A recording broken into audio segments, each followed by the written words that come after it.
pecado, de cualquiera de estas partes que venga, ustedes tienen que renunciar a ese pecado y tienen que hacer todo lo opuesto, ¿verdad? Todo lo que es la virtud para verdaderamente hacer una buena penitencia.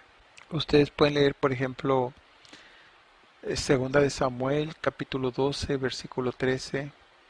Ustedes también pueden ver que Dios le perdona el pecado a David, Segunda de Samuel, capítulo 12, versículos del 14 al 15. Ustedes se dan cuenta que el pago de la falta de David fue su hijo. Entonces, esto lo podemos comparar de la siguiente manera.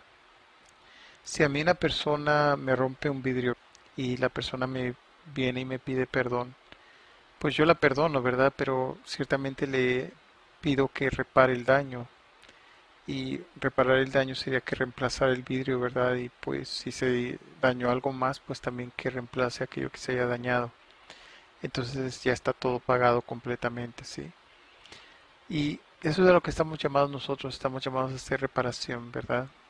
Estamos llamados a hacer penitencia. En esta vida todos estamos llamados a hacer penitencia. La gente que niega eso de la penitencia y dice que Jesús ya lo pagó todo, pues está muy equivocados. Nuestro Señor pagó lo que nos condena al infierno, para que no nos vayamos al infierno. Pero nosotros tenemos que hacer reparación todavía por eso. Es como yo les decía, el Señor nos va a perdonar, ¿verdad? Para que no nos vayamos al infierno, pero tenemos que reparar. Y de esta manera es como lo de la ventana. Yo le puedo perdonar a la persona haber roto la ventana, pero tiene que reparar el daño. Si una vez reparado el daño es como que eso nunca hubiera pasado realmente. Ustedes pueden leer en Números capítulo 20 versículos del 11 al 12, si es que tienen algunas dudas, ¿verdad? Y en el Nuevo Testamento nuestro mismo Señor Jesucristo nos enseña lo siguiente. Ustedes pueden leer Primera de Pedro capítulo 4 versículo 6, donde nos dice que nuestro Señor Jesucristo bajó a dar las buenas nuevas a los muertos, y descendió a los infiernos. Les voy a dar estos otros versículos nada más, algo extra. Primera de Juan capítulo 5 versículo 16. Mateo 12 versículo 32. Primera de Pedro, capítulo 1, versículos del 6 a 7. Hebreos, capítulo 11, versículo 35. Con respecto al infierno, tenemos a Gálatas, capítulo 2, versículo del 19 al 21. Primera de Corintios, capítulo 3, versículo 17. Primera de Corintios, capítulo 6, versículo 9. Efesios capítulo 5, versículos del 5 al 8. La morada de los justos, o lo que se llama el seno de Abraham, eso ustedes lo pueden encontrar en Lucas capítulo 16, versículos del 22 al 26. Aquí era el lugar donde los justos que habían muerto antes de la encarnación, de la muerte y de la resurrección de nuestro Señor Jesucristo esperaban su liberación. Ahora ustedes han leído esto de Lázaro y el hombre rico. La Gehenna era el lago del fuego o el estanque de fuego, o era el lugar de la condenación eterna para las personas impías. Y ustedes pueden leer esto en Mateo capítulo 5, versículo 29 y capítulo 18, versículo 9.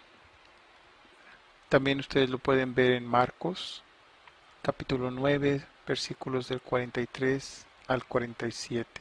Entonces vamos a continuar. Cuando dice que nuestro Señor Jesucristo descendió a los infiernos, a la primera epístola de Pedro, o primera de Pedro capítulo 3, versículos 18 al 19. También ustedes pueden leer a Mateo capítulo 27, versículos 52 y 53. Nosotros decimos que Cristo bajó a las profundidades de la muerte, para que los muertos escuchen la voz del Hijo de Dios, y así quien lo escuche pueda vivir. Cumplimiento de Juan, capítulo 5, versículo 25. Jesús, que es el amor de la vida, Con su muerte destruyó y redujo a la impotencia a aquel que tenía el dominio sobre la muerte, es decir, el demonio, y liberar de este modo a todos los que vivían completamente esclavizados por el temor de la muerte. Hebreos capítulo 2 versículos 14 al 15. Cristo tiene en sus manos las llaves de la muerte y del abismo. Apocalipsis capítulo 1 versículo 18. Para que en el nombre de Jesucristo toda rodilla se doble, en el cielo, en la tierra y debajo de la tierra. Filipenses capítulo 2 versículo 10. La morada de los justos es diferente a la del purgatorio, pues el purgatorio es el lugar donde las personas que han muerto en Cristo son purificados antes de entrar plenamente a la presencia de Dios en el cielo. Sin embargo, la morada de los justos es un precursor del purgatorio. Todas las almas de la morada de los justos fueron liberadas por Cristo. Simultáneamente, todas las almas en el purgatorio, con seguridad, pasarán al cielo por Cristo, después de que hayan purificado sus trajes para el banquete de bodas. Mateo capítulo 22, versículo 12. Porque nada impuro puede entrar a la presencia de Dios en el cielo. Apocalipsis 21, versículo 27. Esto es un poco de referencias, pienso que les di referencias bíblicas en el Nuevo Testamento, como una prueba de que el purgatorio en verdad existe. Ahora, si la persona protestante, ¿verdad?, o renegada, sigue alegando acerca de estas cosas, yo les diría, lo primero es que no hablen con ellas acerca de su fe, porque ustedes se ponen en ese riesgo de perderlas si no saben lo suficiente. Y además porque estas cosas son dogmas de fe y los dogmas de fe no están para que nosotros los estemos discutiendo con ellos. Esto lo tienen que creer, si no lo creen, no lo creen. Es como yo les decía, el cielo es un dogma de fe, el infierno es un dogma de fe. Si ellos quieren creer, lo van a creer, si no lo quieren creer, pues allá se verán el día del juicio con Dios. Si ya Dios les dará el pago debido a la fe que tienen. Todo esto es cuestión de fe, la fe es la única que revela estas cosas. Así que si vienen a ustedes diciéndoles que ellos tienen mucha fe y que ellos recibieron el Espíritu Santo, pues ¿qué les diría yo? Pues no les crean, ¿verdad? Porque una persona que tiene verdaderamente fe no pone en cuestión estas cosas, lo cree por dogma. Sí. Los mismos paganos tenían esto como dogma. Sí, ellos creían en un lugar que no precisamente le llamaban el cielo, y creían en un lugar que era el purgatorio, que no lo llamaban precisamente con esa palabra, y creían en un lugar que era el infierno, que no lo reconocían tampoco con esa palabra, pero ellos creían en estos lugares. Eso era un dogma de fe, y ellos no recibían clases de catecismo ni de religión ni nada de esas cosas, pero ellos lo creían porque ciertamente Dios se los reveló. Nada más que como ellos no tenían esa enseñanza y ese bautismo, ¿verdad? No tenían esa fe en la manera en que nosotros la hemos recibido.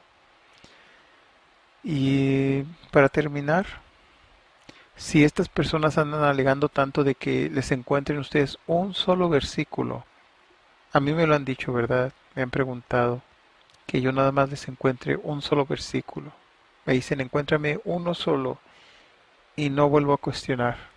Lo voy a creer completamente. Uno solo en la Biblia, en toda la Biblia, Antiguo o Nuevo Testamento, donde diga purgatorio. Yo les digo, bueno, pues mira, tú me dices que te encuentre en la Biblia un solo versículo. Y yo creo que la Biblia es la palabra de Dios. Y creo que si yo le digo a un ateo de la Biblia, el ateo va a saber que yo le estoy hablando de la palabra de Dios, aunque sea ateo. Si yo le digo a otra persona, ¿verdad?, de la Biblia, de una denominación, va a saber que estoy hablando de la palabra de Dios. Los paganos ya sería diferente porque ellos no tienen este conocimiento. Algunos sí, otros no. Pero yo le digo a las personas, encuéntrame una parte, para estar seguros que estamos hablando de lo mismo, encuéntrame una parte en la Biblia donde te diga que el libro que estás sosteniendo es la Biblia y que como Biblia es la palabra de Dios, porque yo creo que la Biblia es la palabra de Dios. Y yo sé que no hay ningún versículo ni en el Antiguo ni en el Nuevo Testamento que diga, oh, este libro se llama Biblia y es la palabra de Dios. Así que ustedes se pueden dar cuenta nada más hasta qué grado cae la gente en el ridículo por la necedad y esa falta de fe y eso de no dominar sus pasiones y sus deseos, ¿verdad? Por estar viviendo tanto en cosas que no deben, que están tan ciegas y se ponen a alegar por una tontería. Y así como esa tontería, puedo ponerles muchos otros ejemplos, ¿verdad? Por los cuales la gente se pone a alegar también. Pero no me gusta alegar. Sí, y usualmente les digo esto y no tienen ellos respuesta. Claro, ¿cómo van a tener respuesta, verdad? Porque si ellos niegan que cuando ellos hablan de Biblia están hablando de la palabra de Dios, pues están negando la fe que ponen ellos en la palabra de Dios. Así que es así de simple. Están prácticamente gritando al mundo que son paganos o peores que un pagano o peor que un ateo. Sí. Así que no se pongan a discutir con ellos, por favor. Ustedes guarden la paz y vivan en esa paz del Señor porque la paz es la base de todas las virtudes. Nos enseña la palabra de Dios en el Antiguo y en el Nuevo Testamento. Que Dios los bendiga.